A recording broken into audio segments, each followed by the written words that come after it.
आज हमें जो टॉपिक करना है, जो हमारा नेक्स्ट टॉपिक है, वो अच्छा टॉपिक है और इसके आज मैं एक दो क्वेश्चंस भी आप लोगों से क्लास में करवाऊंगा, ठीक है ना। इट्स अ गुड टॉपिक, सुनिए ध्यान से। टॉपिक का नाम है ग्रॉस इन्वेस्टमेंट,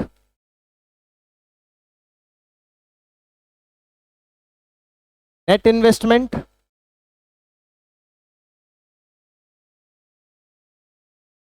एंड डेप्रीसिएशन।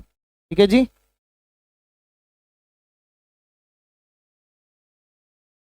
ये हमारा टॉपिक है आज का, gross investment, net investment and depreciation. इन तीनों में क्या रिलेशन है, ठीक है ना। ग्रॉस इन्वेस्टमेंट क्या होती है, नेट इन्वेस्टमेंट क्या होती है, डेप्रीसिएशन क्या होता है, ये सारा कॉन्सेप्चुअली आज की क्लास में सीखेंगे।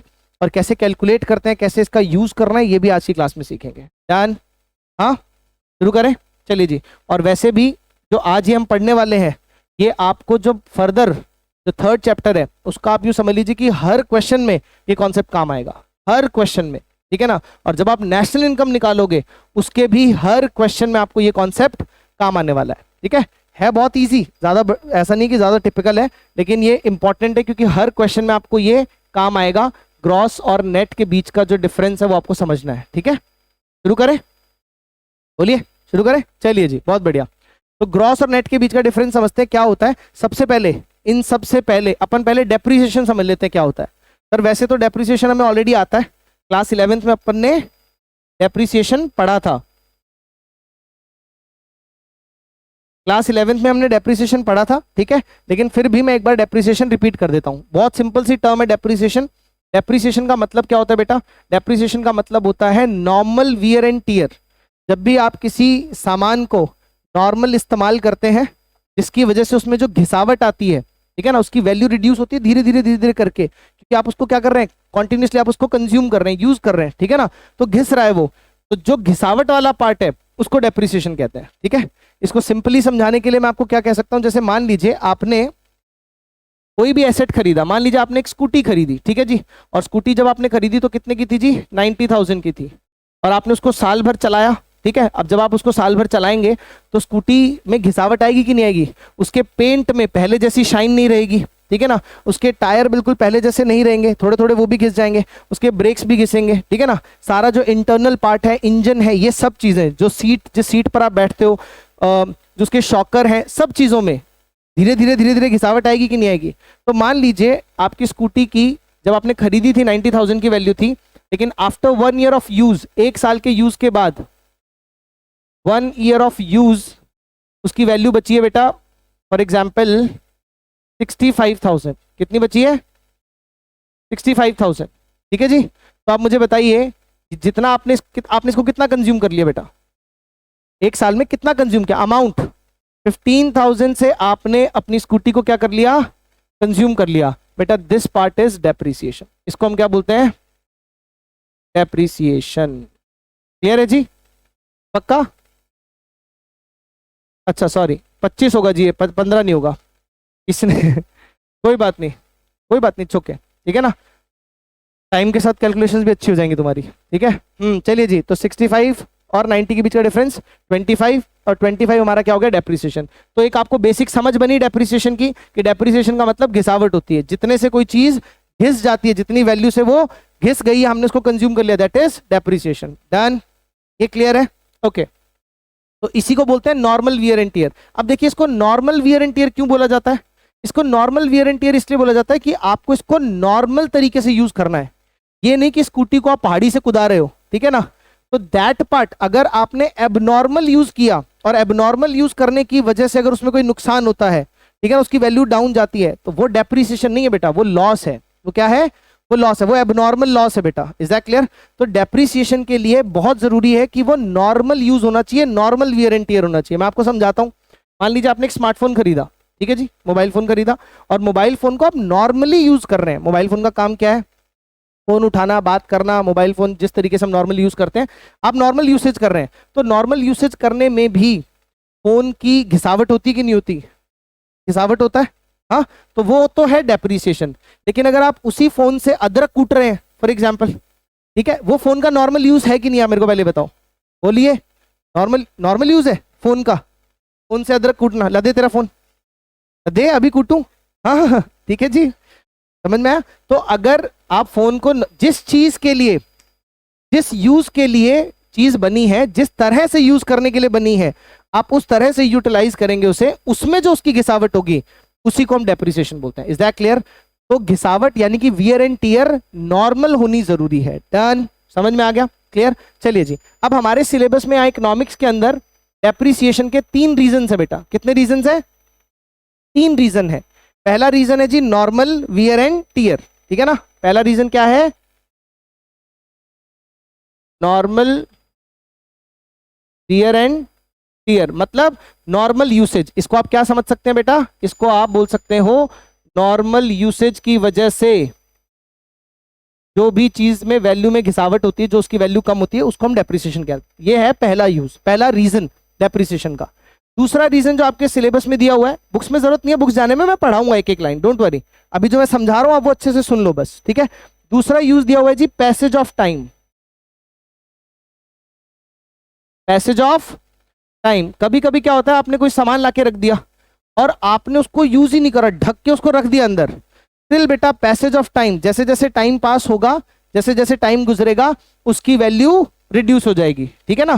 तो अभी जो हमने कॉन्सेप्ट पढ़ा था कि भाई नॉर्मल यूज करने में जो घिसावट होती है उसी को डेप्रिसिएशन कहते हैं, नहीं, वो तो है, उसके साथ साथ हमारा कॉन्सेप्ट थोड़ा सा क्या हो गया और ब्रॉड हो गया। हमने एक और नई चीज सीखी कि अगर पैसेज ऑफ टाइम के साथ भी किसी चीज की वैल्यू नीचे गिरती है, किसी चीज की वैल्यू डाउन होती है, तो उसको भी हम क्या बोलेंगे? डेप्रिसिएशन। Is that clear? दोनों पॉइंट क्लियर है जी? हाँ, अच्छे से क्लियर है सभी को? पक्का? चलिए जी, तीसरा पॉइंट है बेटा, तीसरा पॉइंट है जी हमारा expected obsolescence. Expected obsolescence, obsolescence का मतलब होता है बेटा कि जब कोई चीज आउट ऑफ ट्रेंड हो जाती है, ऑब्सलीट हो जाती है, बेकार हो जाती है, खराब हो जाती है, ठीक है ना, उसको क्या बोलते हैं? ऑब्सोलेंस। जैसे आप मुझे एक बताइए, हर साल नई नई टेक्नोलॉजी के फोन आ रहे हैं कि नहीं आ रहे? तो पुरानी टेक्नोलॉजी समय के साथ क्या होती जा रही है? ऑब्सलीट होती जा रही है, खत्म होती जा रही है, बेकार होती जा रही है, ठीक है ना। क्या आज भी हम पुराने टाइप की मोटर बाइक यूज कर रहे हैं कि हर दिन नई नई नए नए फैशन की, नए नए टेक्नोलॉजी की अच्छी बाइक्स आ रही हैं? जैसे अभी थोड़े दिनों पहले क्या हुआ था बेटा, BS4 के जो इंजन थे वो सरकार ने बंद कर दिए और सरकार ने बोला कि अब BS6 के जो इंजन हैं वो ही मार्केट में या वो ही रोड्स के ऊपर अलाउड होंगे। समझ में आया? आज की डेट में आप जाएंगे तो BS4 इंजन खरीदना अलाउड नहीं है। रीजन क्या है? क्या BS4 की गाड़ियां चलती नहीं है? चलती है गाड़ियां, लेकिन दिक्कत यह है कि नहीं, BS4 के जो इंजन हैं वो बहुत ज्यादा पॉल्यूशन क्रिएट करते हैं, ठीक है ना।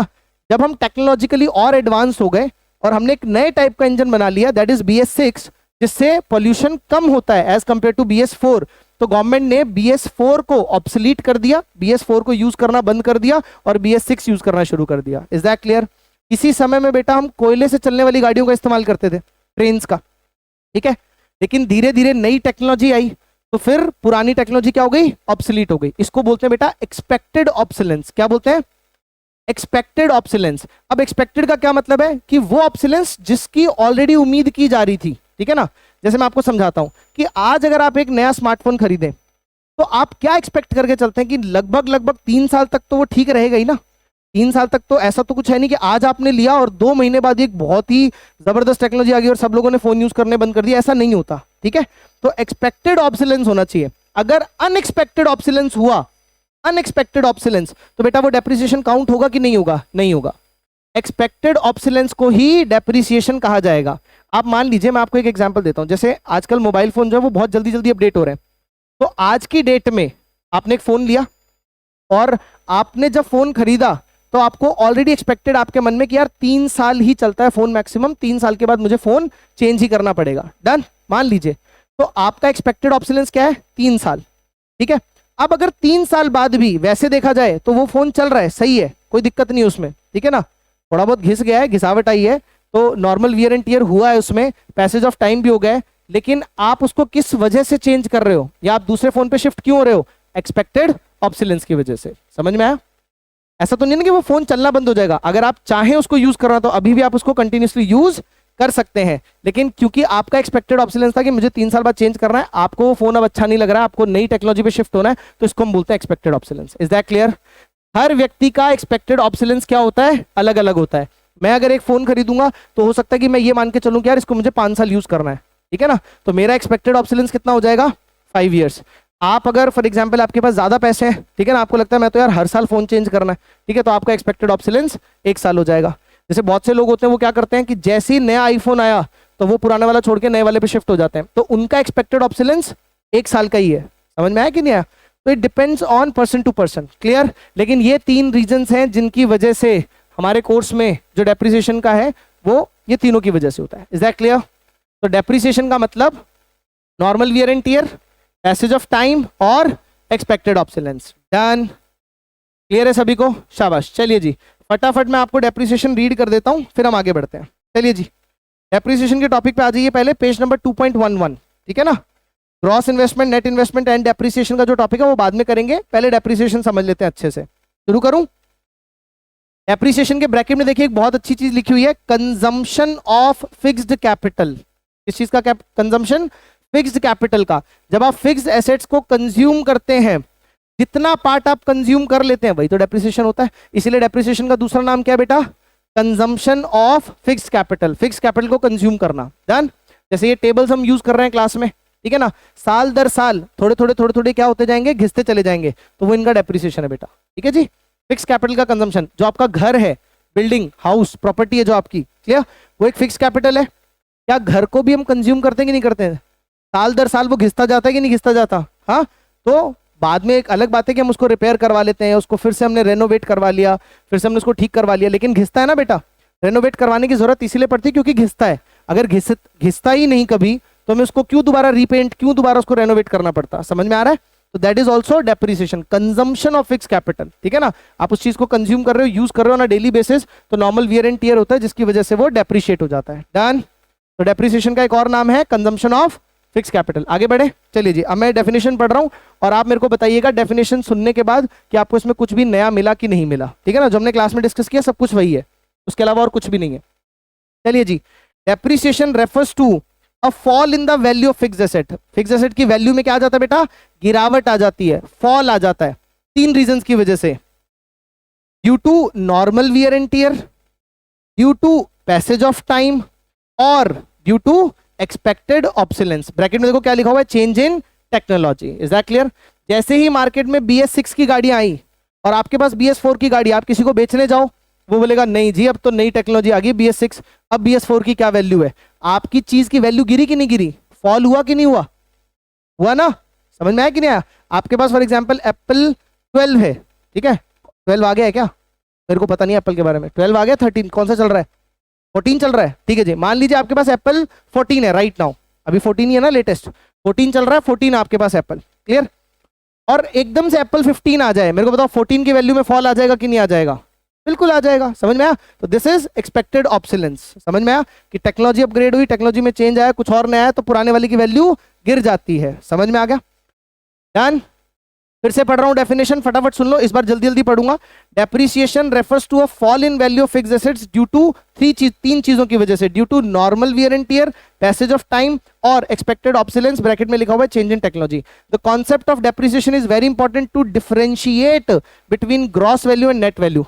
ये इन्होंने आगे की बात बताई है जो मैं आपको पढ़ाने वाला हूं, कि हम डेप्रिसिएशन का कॉन्सेप्ट पढ़ी क्यों रहे हैं सर, क्यों सीख रहे हैं डेप्रिसिएशन का कॉन्सेप्ट? क्योंकि बेटा इस चैप्टर में जो ग्रॉस इन्वेस्टमेंट और नेट इन्वेस्टमेंट का जो कॉन्सेप्ट है, उनके दोनों के बीच के डिफरेंस को समझने के लिए आपको डेप्रिसिएशन समझना जरूरी है। डन, क्लियर, ठीक है ना। तो ग्रॉस और नेट के बीच का जो डिफरेंस होता है वो डेप्रिसिएशन ही होता है, वो भी हम पढ़ेंगे, समझेंगे भी और उस पर क्वेश्चंस भी करेंगे। चलें आगे, चलिए जी। फिर यहां पर नीचे एक फॉर्मूला दे रखा है, gross is inclusive of depreciation whereas net excludes it। Gross के अंदर डेप्रिसिएशन इंक्लूडेड होता है, नेट में से डेप्रिसिएशन हटा हुआ होता है, ठीक है ना। इसलिए फॉर्मूला क्या बना? Gross minus depreciation is equals to net. Gross में से नेट हटाएंगे तो क्या आ जाएगा? सॉरी, ग्रॉस में से डेप्रिसिएशन हटाएंगे तो क्या आ जाएगा? नेट। और नेट में डेप्रिसिएशन जोड़ देंगे तो कहां पहुंच जाएंगे? ग्रॉस। समझ में आया? यानी कि ग्रॉस और नेट के बीच का डिफरेंस कौन है? डेप्रिसिएशन। इसीलिए ग्रॉस इन्वेस्टमेंट और नेट इन्वेस्टमेंट का कॉन्सेप्ट समझना है तो आपको उनके बीच का डिफरेंस दैट इज डेप्रिसिएशन समझना जरूरी है। डन। कोई दिक्कत, कोई परेशानी? हाँ, ओके जी। Depreciation is also known as, depreciation के और दूसरे दूसरे नाम दे रखे हैं। पहला दे रखा है जी करंट रिप्लेसमेंट कॉस्ट, बिल्कुल, कि अगर किसी चीज को रिप्लेस करना है, उसकी जगह दूसरी लेकर आनी है, या उसकी जो रिप्लेसमेंट कॉस्ट है उसको हम क्या बोलते हैं, डेप्रिसिएशन। डन। तो रिप्लेसमेंट कॉस्ट हो गया, और उसका नाम क्या है, replacement cost of fix capital, क्योंकि डेप्रिसिएशन हमेशा किस पर लगता है, फिक्स कैपिटल पर ही लगता है, ठीक है ना। और लास्ट है जी कैपिटल कंजम्पशन अलाउंस, इसको कैपिटल कंजम्पशन अलाउंस भी बोल देते हैं, कंजम्पशन ऑफ फिक्स कैपिटल भी बोल देते हैं। तो 3-4 अलग अलग नाम दे रखे हैं, ठीक है, लेकिन इजी नाम है, इजीली कनेक्ट हो जाते हैं। समझ तो आ ही रहा है ना पढ़कर, ये डेप्रिसिएशन नहीं है। ओके जी, बहुत बढ़िया।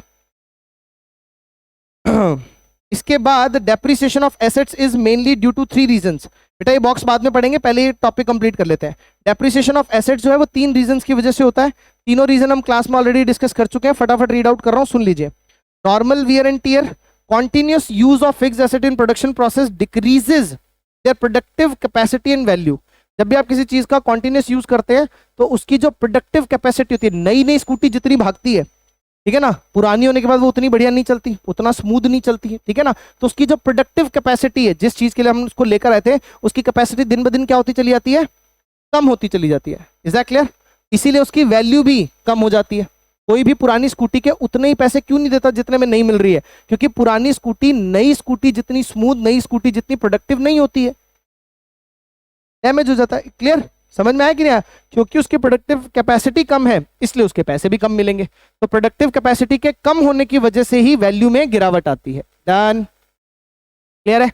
तो पहला हो गया। दूसरा, passage of time, value of fixed asset also decreases with the passage of time even if they are not being put to use in the business. आप एक चीज लेकर आए, कोई सामान लेकर आए, आपने उसको बिजनेस में यूज भी नहीं करा, लाए उसको चद्दर से ढक के वैसा का वैसा रख दिया, और उसको खरीदे हुए 5 साल निकल गए और 5 साल से वो वैसा का वैसा पड़ा, आपने उसको एक भी दिन यूज नहीं किया, अभी भी उसकी वैल्यू में गिरावट आएगी कि नहीं आएगी?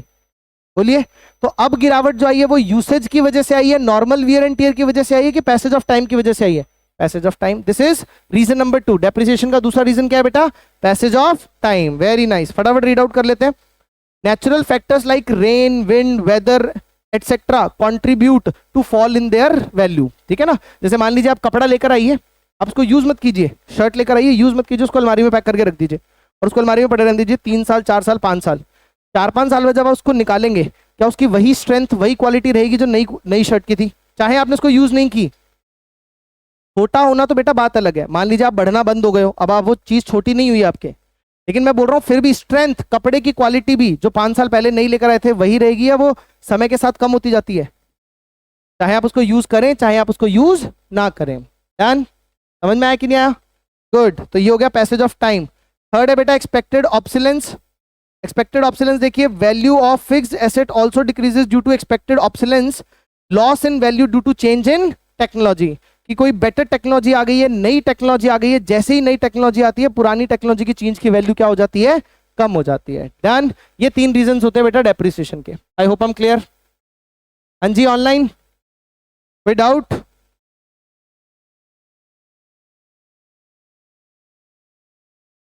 क्या बेटा?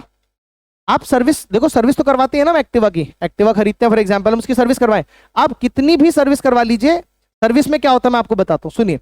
मान लीजिए आपने चला ली 1000 किलोमीटर चला लिया आपने एक्टिवा, उसके बाद आप सर्विस पे लेकर गए, तो बेटा वो नए टायर थोड़ी लगा देंगे, टायर तो जो घिस गया वो घिस गया। सर्विस में सिर्फ ये होता है कि जो एसेंशियल ऑयल्स हैं, इंजन ऑयल है, आपका फिल्टर ठीक है कि नहीं है, वो इन सब चीजों को बदल देते हैं, चेंज कर देते हैं। देख लेते हैं कि आपका जो क्लच वायर है वो ठीक काम कर रहा है कि नहीं कर रहा, अगर क्लच वायर में दिक्कत है तो उसकी ग्रीजिंग कर देंगे। लेकिन जो पार्ट घिस गया बेटा वो नया थोड़ी लगा देंगे, नया पार्ट थोड़ी रिप्लेस होता है सर्विस में। समझ में आ रहा है कि नहीं आ रहा मैं क्या बोल रहा हूँ? हाँ, जो टायर जितने घिस गए, जितने शॉकर बैठ गए हैं, इतना देखो जो नई नई एक्टिवा होती है उसका शॉकर कितना अच्छा होता है। शॉकर समझ में आता है आपको? हाँ, जो एक्टिवा में बाउंसिंग का काम करता है ना।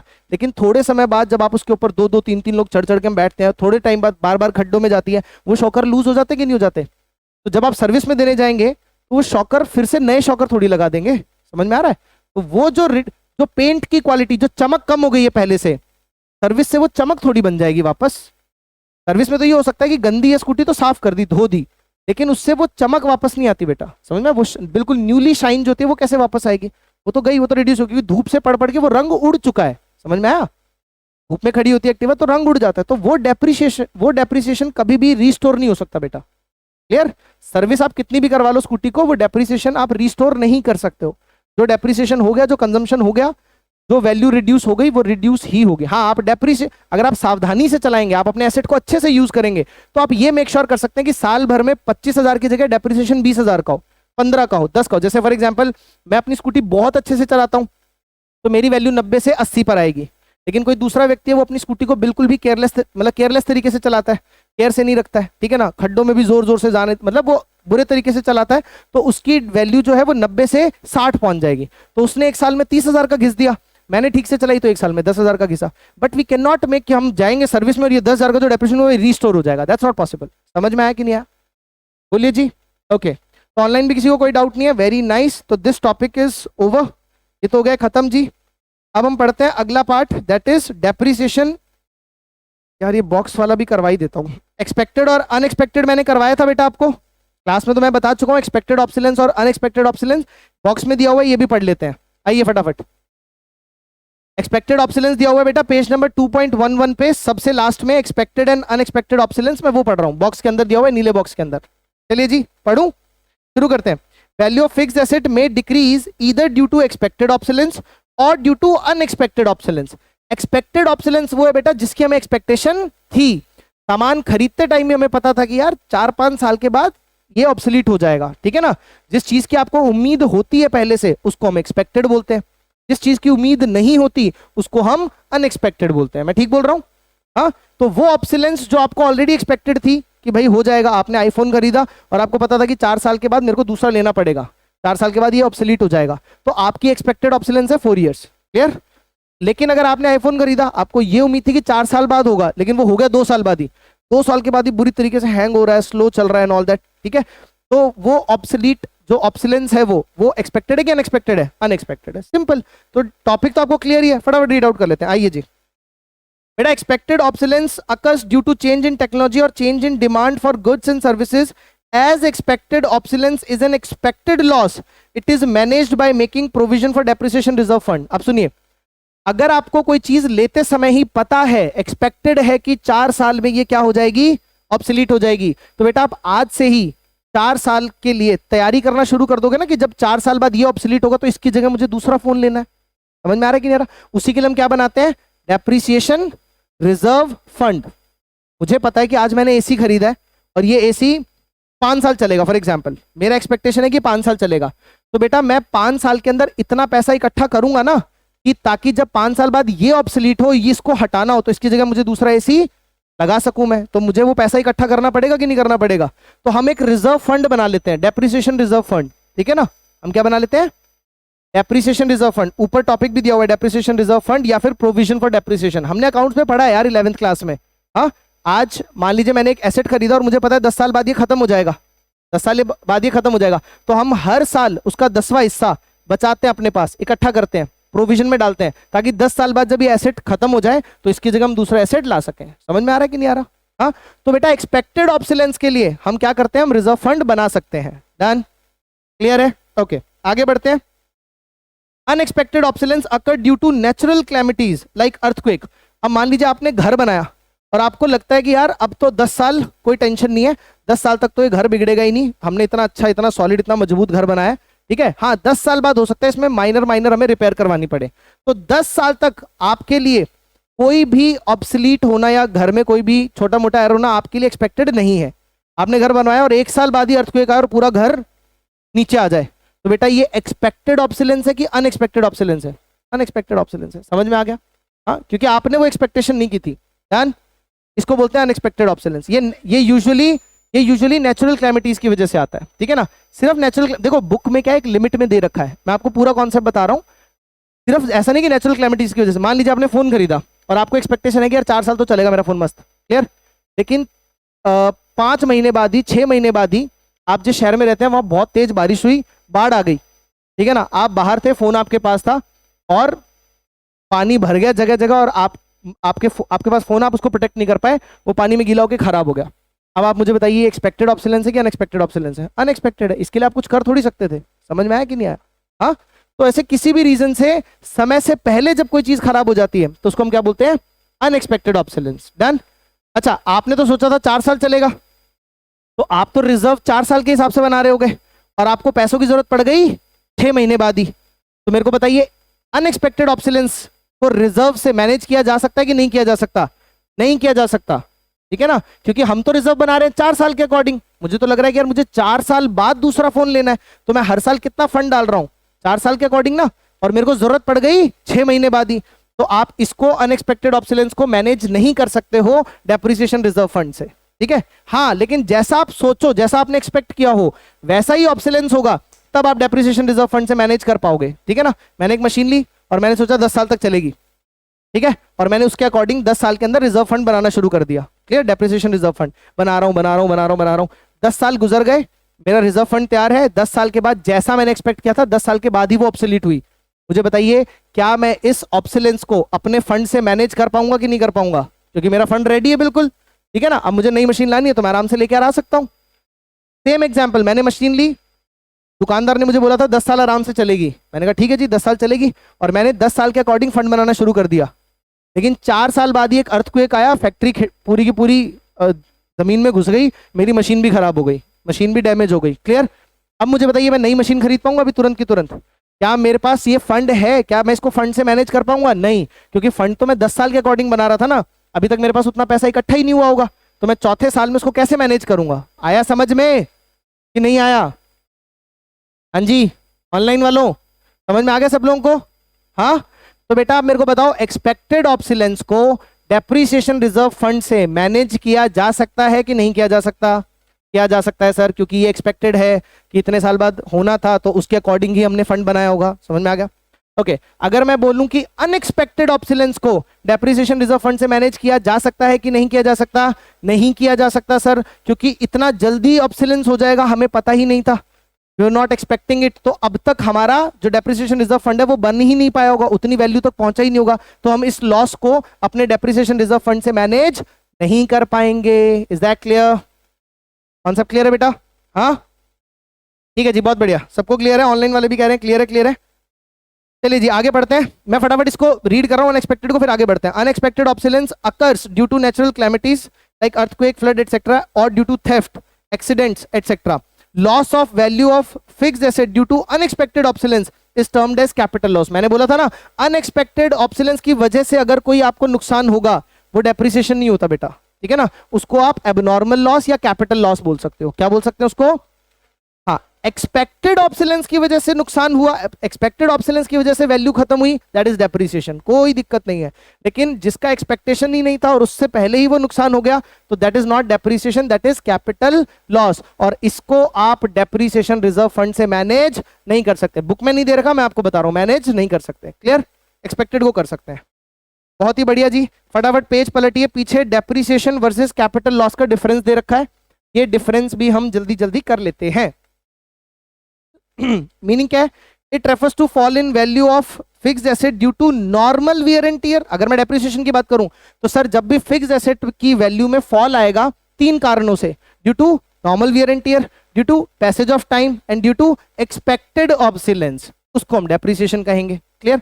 लेकिन कैपिटल लॉस क्या होता है बेटा? It refers to loss in value of fixed asset. यहां पर भी loss of value fixed asset ही हो रहा है, फिक्स्ड एसेट की वैल्यू में गिरावट आ रही है, लेकिन due to unforeseen obsolescence. Unforeseen का मतलब जिसको हमने देखा ही नहीं था कि इतना जल्दी हो जाएगा। Clear? Unforeseen obsolescence, natural calamities, theft, accident etcetera. समझ में आया? तो जब एक्सीडेंट की वजह से, थेफ्ट की वजह से, नेचुरल कैलेमिटीज की वजह से अनफोर्सीन क्या था, अनफोर्सीन ऑब्सोलेंस हो जाए, तो उसको हम क्या बोलते हैं बेटा? Capital loss. पहला मीनिंग वाला जो बेसिस अब हमने कर लिया है। दूसरा पॉइंट देखिए जी, प्रोविजन फॉर लॉस।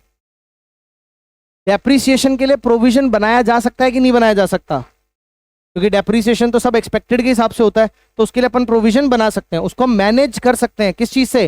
प्रोविजन बनाकर, क्योंकि हमें पता है कि इतने इतने टाइम में ऐसा ऐसा होगा, तो उसको हम मैनेज कर सकते हैं। तो देखिए क्या लिखा हुआ है, provision is made for replacement of asset as it is an expected loss. क्योंकि एक एक्सपेक्टेड लॉस है, तो डेप्रिसिएशन के लिए आप क्या बना लेते हो? प्रोविजन बना लेते हो या रिजर्व बना लेते हो। आगे बढ़ते हैं। Provision is maintain through depreciation reserve fund. तो प्रोविजन हम बनाते हैं उसको हम क्या बोलते हैं? Depreciation reserve fund. डन? तो डेप्रिसिएशन को मैनेज किया जा सकता है किससे? प्रोविजन से, या डेप्रिसिएशन रिजर्व फंड बनाकर। क्लियर? लेकिन कैपिटल लॉस में ऐसा नहीं है। No such provision is made in case of capital loss as it is an unexpected loss. हमें पता ही नहीं था ऐसा हो जाएगा, ठीक है। जैसे इसका मैं एक थोड़ा सा अभी नॉर्मल सा एग्जांपल दे रहा हूँ, लाइट सा एग्जांपल। मान लीजिए हमें पता है कि गेस्ट आने वाले हैं, तो अपन समोसा, कचौरी, मिठाई, कोल्ड ड्रिंक लाकर रख सकते हैं अपने फ्रिज में, ये भाई आएंगे तो उनको सर्व करेंगे कुछ ना कुछ, ऐसा होता ही हमारे यहाँ, ठीक है ना। लेकिन अपन को पता ही नहीं, कोई एवं ही धमक गया बिना बताए, ठीक है ना, कि सरप्राइज है, कोई आ गया। तो बेटा हो सकता है कि अगर कोई एकदम से आ जाए तो हमारे पास सर्व करने को मे बी कोई अच्छी अच्छी चीज, जैसे समोसा है, कचौरी। घर में नॉर्मली समोसा कचौरी कौन रखता है? कोई भी नहीं रखता, ठीक है ना। तो हमारे पास ना हो सर्व करने के लिए। Is that clear? समझ में आया? तो सेम वही डेप्रिसिएशन और कैपिटल लॉस वाला है। डेप्रिसिएशन एक एक्सपेक्टेड चीज है तो उसके लिए आप रिजर्व फंड बना लेते हो, ठीक है। लेकिन कैपिटल लॉस एक अनएक्सपेक्टेड चीज है, पता ही नहीं था ऐसा हो जाएगा, ठीक है। तो उसके लिए हमारे पास रिजर्व या फंड नहीं होता। डन। लेकिन फिर भी इंश्योरेंस एक ऐसी चीज है जिससे हम क्या कर सकते हैं, अपने कैपिटल लॉस को मिनिमम कर सकते हैं। जैसे देखिए, लोग फायर इंश्योरेंस क्यों करवाते हैं? इसीलिए क्योंकि फायर इंश्योरेंस हो, आग लगना नहीं लगना किसी को एक्सपेक्टेशन नहीं होती कि लगेगी आग, ठीक है ना। उससे बचने के लिए हमने क्या करवा रखा है, फायर इंश्योरेंस, की अगर कभी आग लग गई तो कम से कम हमारे पास इंश्योरेंस कंपनी का सहारा होगा, इंश्योरेंस कंपनी हमारे लॉस को कवर कर पाएगी। Is that clear? तो बेटा कैपिटल लॉसेस से, डेप्रिसिएशन से बचने का बहुत सिंपल तरीका है, आप डेप्रिसिएशन रिजर्व फंड बनाइए, प्रोविजन फॉर डेप्रिसिएशन बनाइए। कैपिटल लॉस से बचने का जो एकमात्र रास्ता वो क्या है? इंश्योरेंस। तो इंश्योरेंस से आप अपने कैपिटल लॉसेस को मिनिमाइज कर सकते हैं। Is that clear? डन। बहुत ही बढ़िया। लास्ट पढ़ते हैं जी, प्रोडक्शन प्रोसेस। क्या डेप्रिसिएशन प्रोडक्शन प्रोसेस को हैम्पर करता है, नुकसान पहुंचाता है? बिल्कुल नहीं, क्योंकि देखिए आप एक मशीन लेकर आए, वो मशीन प्रोडक्शन कर रही है और रोज वाइल डूइंग प्रोडक्शन करते समय रोज वो मशीन थोड़ी थोड़ी घिस रही है, लेकिन उससे हमारा प्रोडक्शन प्रोसेस हैम्पर नहीं होता, ठीक है ना। 10 साल तक वो मशीन चलती रहेगी, रोज थोड़ी थोड़ी घिसती रहेगी, लेकिन हमारा प्रोडक्शन प्रोसेस चलता रहेगा। लेकिन कैपिटल लॉस जिस दिन होगा, आज एकदम से भूकंप आया, फैक्ट्री की दीवारें गिरी, मशीन खत्म, अगले दिन आप प्रोडक्शन प्रोसेस कर पाओगे, चला पाओगे प्रोडक्शन प्रोसेस? तो मुझे बताइए, प्रोडक्शन प्रोसेस को डेप्रिसिएशन हैम्पर करता है कि कैपिटल लॉस? Capital loss. समझ में आया? तो कैपिटल लॉस जो है वो प्रोडक्शन प्रोसेस को हैम्पर कर सकता है, लेकिन डेप्रिसिएशन प्रोडक्शन प्रोसेस को हैम्पर नहीं करता। I hope I am clear.